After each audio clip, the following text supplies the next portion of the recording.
Former Royal Navy Admiral Lord West has lashed out at Emmanuel Macron's bid to form an EU army, branding the French president delusional. The Labour peer said Mr. Macron's plot for an increasingly independent defence and security force in the EU would be damaging to both Europe as a continent and to NATO.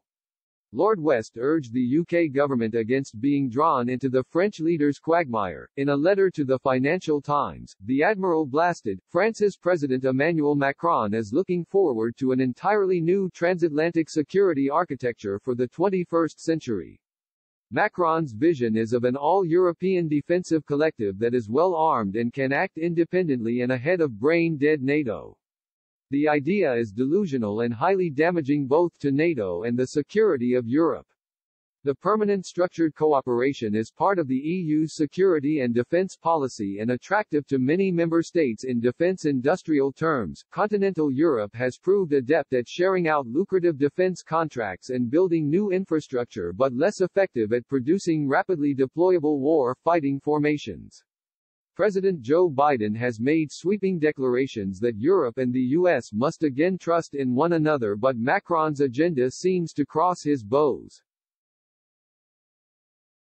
The UK needs to be wary of being drawn into this European army and defence quagmire. Since his election in 2017, the French president has been pushing for the European Union to stand on its own feet when it comes to security, and no longer rely solely on US military protection inherited from World War II. Speaking to the FT last month, the president said he wanted to pursue a European strategic autonomy, adding brain-dead NATO needed deep reforms.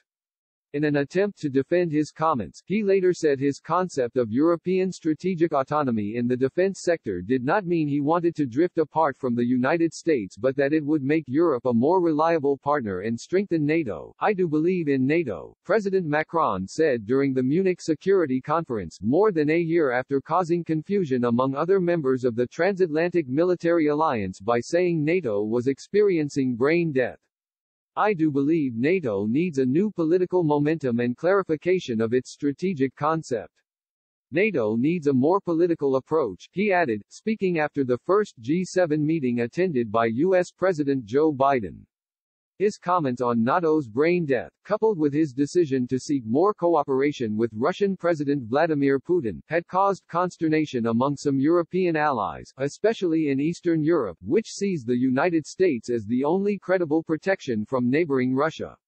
He said, I do believe the best possible involvement of Europe within NATO is to be much more in charge of its own security.